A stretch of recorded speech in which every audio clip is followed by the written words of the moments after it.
Hello students and welcome to class 11। और class 11 में आपने क्योंकि इकोनॉमिक्स को ऑप्ट किया है तो इकोनॉमिक्स में भी मैं आपका वेलकम करता हूं। इकोनॉमिक्स सब्जेक्ट के बारे में आप बहुत कुछ जानना चाहते होंगे क्योंकि आप नए नए आए हैं 11th में और इकोनॉमिक्स आपने 10th क्लास तक उसके बारे में बहुत ज़्यादा डिटेल में नहीं जाना है एज अ सेपरेट सब्जेक्ट। तो आइए इस वीडियो में मैं आपको इकोनॉमिक्स के बारे में इंट्रोड्यूस करा दूं, इकोनॉमिक्स की रिक्वायरमेंट क्या है और इकोनॉमिक्स के फायदे क्या हैं आगे एज ए करियर चॉइस, उसके बारे में बताऊंगा। तो so without wasting time let us start with the syllabus. आपको सिलेबस कहां मिलेगा, उसके लिए आपको गूगल पे टाइप करना है। सबसे पहले तो हम गूगल ही ओपन कर लेते हैं और गूगल पे आपको टाइप करना है सीबीएसई एकेडमिक, या फिर आप डायरेक्टली भी यहां सर्च में भी सीबीएसई एकेडमिक की वेबसाइट को cbseacademic.nic.in को आप सर्च कर सकते हैं। Here you find cbseacademic.nic.in और इस पे आप जैसे ही क्लिक करते हैं तो आप देखते हैं कि यहाँ इस तरह बहुत सारे ऑप्शंस आपके सामने आ जाते हैं। हमें सेलेक्ट करना है करिकुलम को और करिकुलम में सेकंड जो ऑप्शन आएगी वो आएगी करिकुलम 2020-21 और जैसे ही इसको हम क्लिक करते हैं तो ओपन हो जाती है इस तरह की ऑप्शन जहां आप सीनियर सेकेंडरी करिकुलम को ओपन करेंगे क्योंकि आप 11th क्लास के करिकुलम यानी सिलेबस को आप ओपन करना चाहते हैं। तो जैसे ही आप सीनियर सेकेंडरी करिकुलम 11th-12th को क्लिक करते हैं तो ये ऑप्शंस आपके सामने आ गई हैं और यहां आपको एकेडमिक इलेक्टिव्स ग्रुप ए को सेलेक्ट करना है। एकेडमिक इलेक्टिव्स जैसे ही आप क्लिक करते हैं तो आपके पास सेवरल सब्जेक्ट की ऑप्शंस आ जाती है। यहां पे आप अपनी मर्जी का कोई भी सब्जेक्ट का सिलेबस आप डाउनलोड कर सकते हैं। तो फिलहाल हम इकोनॉमिक्स की बात कर रहे हैं तो सेकंड कॉलम में थर्ड रो में यहां आपके लिए इकोनॉमिक्स सब्जेक्ट अवेलेबल है। जैसे इस पे आप क्लिक करते हैं तो आपका सिलेबस ओपन हो जाता है और ये जो इकोनॉमिक्स का सिलेबस है ये कंबाइंड फॉर्म में दिया जाता है क्लास 11 और क्लास 12 के लिए। यहां आप देख सकते हैं कि इकोनॉमिक्स जो सब्जेक्ट है उसका सब्जेक्ट कोड है 030 और इस कोड को आपको क्लास 11 और क्लास 12 दोनों में ही यूज करना है। ये कोड चेंज नहीं होता है और ये सिलेबस आप देख सकते हैं कि 2020-21 के लिए है ये सिलेबस। एक खास कमी जो आपको नजर आ सकती है हिंदी मीडियम के स्टूडेंट्स को वो ये कि सिलेबस को हिंदी मीडियम में प्रोवाइड नहीं किया जाता सीबीएसई के द्वारा, लेकिन मैं आपकी हेल्प करूंगा उसको हिंदी में भी समझने में।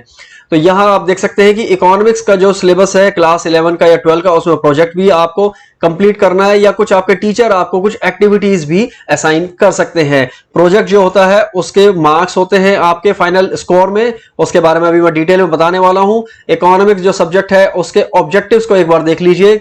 चलिए अब हम पहले एक बार सिलेबस देख लेते हैं क्लास 11 का। इसी में आप देखेंगे कि इकोनॉमिक्स 030 क्लास 11 2020-21 ऐसे करके आपको एक सिलेबस दिया होगा। जैसा मैंने अभी बताया था कि ये इंग्लिश मीडियम में दिया है, ये एक थोड़ा सा ड्रॉबैक है हिंदी के स्टूडेंट्स के लिए। और यहां आप देख सकते हैं कि थ्योरी जो है वो 80 मार्क्स की है और प्रोजेक्ट वर्क आपका 20 मार्क्स का है। प्रोजेक्ट जो है वो इंटरनली आप उसे प्रिपेयर करते हैं अपने किसी इकोनॉमिक्स के टीचर की गाइडेंस में स्कूल लेवल पर, और फिर एक एक्सटर्नल इवेल्युएटर आएंगे जो आपका वाइवा कंडक्ट करते हैं। तो आप यहां देख सकते हैं इकोनॉमिक्स का एग्जाम जो है वो 3 आवर्स का होगा। इकोनॉमिक्स की 2 बुक्स हैं जिसको हम part A statistics for economics कहते हैं, यानी कि सांख्यिकी जो है अर्थशास्त्र में, और पार्ट बी है इंट्रोडक्टरी माइक्रो इकोनॉमिक्स यानी प्रारंभिक व्यष्टि अर्थशास्त्र।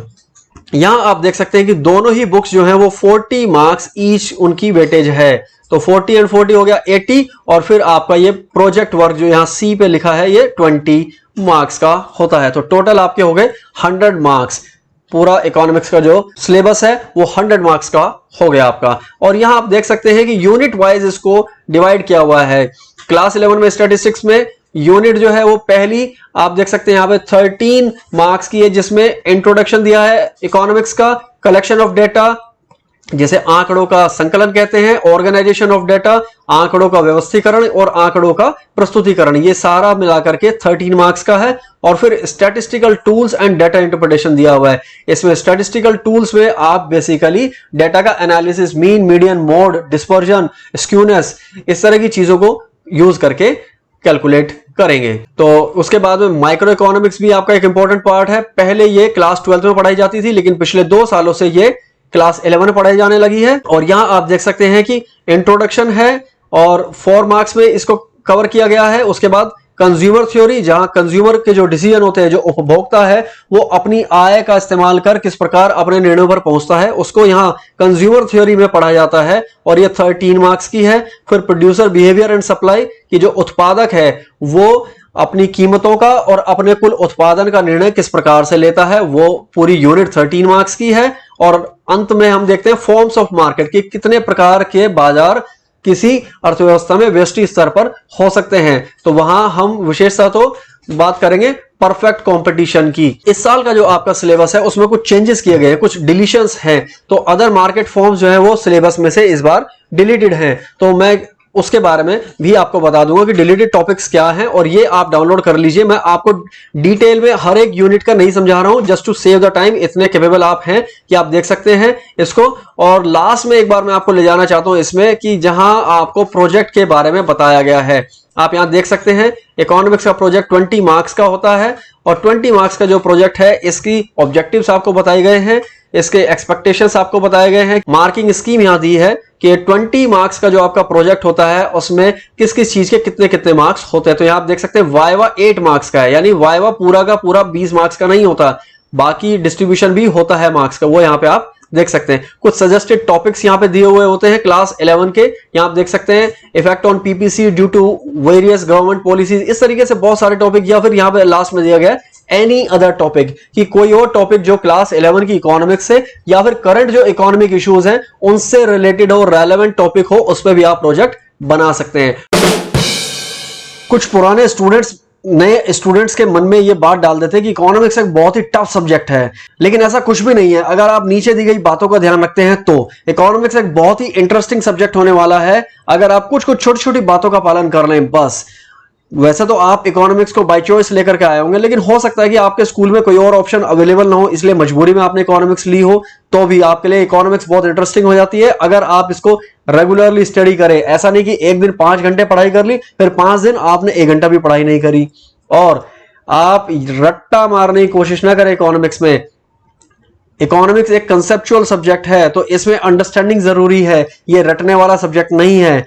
इसको सेकेंडरी सब्जेक्ट ना समझे किसी और के कंपैरिजन में। कोई सोचेगा मेरे लिए तो अकाउंट्स इंपॉर्टेंट है या फिजिक्स इंपॉर्टेंट है, कुछ और सब्जेक्ट इंपॉर्टेंट है, इकोनॉमिक्स तो मैं बाद में आराम से पढ़ लूंगा। वही बच्चे हमेशा स्ट्रगल करते हैं जो इकोनॉमिक्स को अपना एक इंपॉर्टेंट सब्जेक्ट समझता है और उसको रेगुलरली स्टडी करता है, वो बच्चा कभी स्ट्रगल इकोनॉमिक्स में नहीं कर सकता। खास बात क्या है, यहाँ पे न्यूमेरिकल्स होते हैं, डायग्राम्स होते हैं, इनकी प्रैक्टिस करनी होती है, एम्पल प्रैक्टिस, यानी कि भरपूर इनका अभ्यास करते रहें।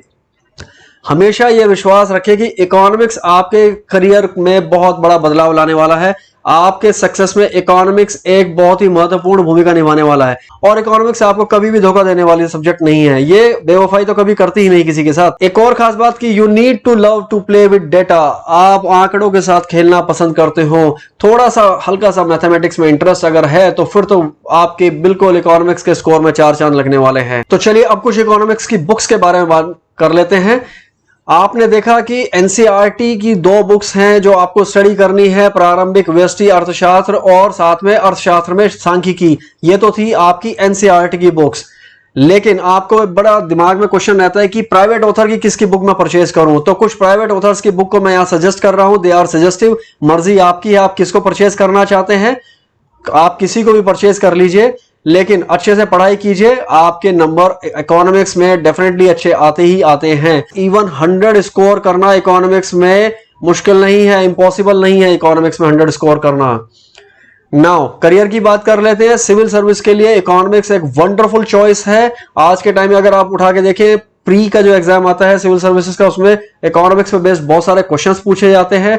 मेंस के लिए भी इकोनॉमिक्स एक अच्छी ऑप्शन है, लेकिन फिर भी इकोनॉमिक्स पढ़े बिना मैं ये कहूंगा कि सिविल सर्विस में अच्छे मार्क्स लाना पॉसिबल नहीं है।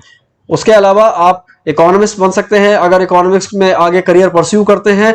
टीचर आप बन सकते हैं स्कूल लेवल पे या कॉलेज लेवल पे, डेटा साइंटिस्ट आप बन सकते हैं, बहुत अच्छा करियर है आज के टाइम में, बहुत इसमें पैसे भी कमा रहे हैं बच्चे। मैनेजर आप बन सकते हैं, इनफैक्ट मैं तो कहूंगा कोई मैनेजर ऐसा नहीं जो इकोनॉमिक्स पढ़े बिना मैनेजर बन जाए। पॉलिटिशियन आप बन सकते हैं। लोग सोचते हैं पॉलिटिशियन कहां पढ़े लिखे होते हैं, लेकिन अगर आप उठा के देखें अपने आज के जो मिनिस्टर्स हैं उनके बायोडाटा को, तो you will find they are good well educated और पढ़े लिखे पॉलिटिशियन ही अक्सर मिनिस्टर बनते हैं और इकोनॉमिक्स की नॉलेज उनको हमेशा हेल्प करती है। आप एडवाइजर बन सकते हैं किसी पॉलिटिशियन के, किसी मिनिस्टर के, किसी भी लीडर के, और साथ में आप डायरेक्टली भी पॉलिसी मेकर बन सकते हैं। नीति आयोग जैसी जगहों में आप अपने लिए स्थान पा सकते हैं। एक बहुत ही इंपॉर्टेंट सोर्स आपके लिए जो होता है, जो आपको स्टडी में हेल्प करता है, वो होता है सपोर्ट मटेरियल, जो आपको गवर्नमेंट स्कूल्स में प्रोवाइड किया जाता है या फिर प्राइवेट स्कूल के स्टूडेंट्स भी उनको यूज कर सकते हैं। और ये directorate of education GNCT of Delhi की वेबसाइट पे आपको मिल जाता है। इसके लिए आपको डायरेक्टरेट ऑफ एजुकेशन की वेबसाइट edudel.nic.in को लॉगिन करना है। जैसे ही आप इस वेबसाइट को लॉगिन करते हैं तो यहां आपको कुछ स्क्रॉलिंग लिंक्स मिल जाएंगे। इन केस अगर स्क्रॉलिंग लिंक्स यहां पे आपके लिए अवेलेबल नहीं होते हैं तो आप इस वेब पेज पे नीचे देख सकते हैं कि यहां इस तरीके से आपको स्क्रॉलिंग लिंक्स का एक ऑप्शन दिया होगा सबसे नीचे, और जैसे ही आप इसको क्लिक करते हैं तो स्क्रॉलिंग लिंक्स ओपन हो जाएंगे। यहां आप देख सकते हैं कि नंबर 5 पे सपोर्ट मटेरियल 2019-20 लिखा हुआ है। क्योंकि सपोर्ट मटेरियल 2020-21 अभी तक पब्लिश नहीं हुआ है तो आप इसी को यूज करें तब तक के लिए। और इन केस अगर सपोर्ट मटेरियल इस साल फ्रेश पब्लिश नहीं होता है तो यही आप रेफर करेंगे पूरे सेशन के लिए। तो आप इसको जैसे ही क्लिक करते हैं तो आपके लिए एक इस तरह का पेज ओपन हो जाता है। इसमें आप थोड़ा स्क्रॉल करेंगे नीचे की तरफ तो यहां आप देख सकते हैं कि इकोनॉमिक्स अवेलेबल है क्लास 11 के लिए।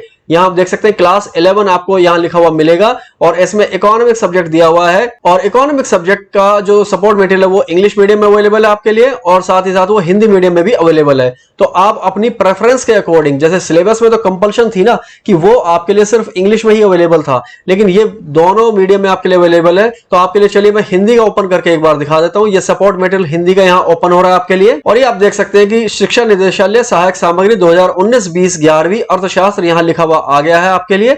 और इसमें आप देख सकते हैं कि टोटल 272 पेजेस का ये ऐसे आप ओपन कर सकते हैं और अपनी नीड के अकॉर्डिंग आप इसको यूज कर सकते हैं। सपोर्ट मटेरियल को डाउनलोड करने का लिंक और सिलेबस को डाउनलोड करने का लिंक पर्टिकुलरली इकोनॉमिक्स के लिए मैं इस वीडियो के डिस्क्रिप्शन बॉक्स में भी, जो कि वीडियो में आपको नीचे प्रोवाइड किया जाता है वीडियो के, उसमें आपको ये लिंक्स में प्रोवाइड कर दूंगा। वहां आप डायरेक्टली उन लिंक्स को यूज करके भी डायरेक्टली आप इसको डाउनलोड कर सकते हैं।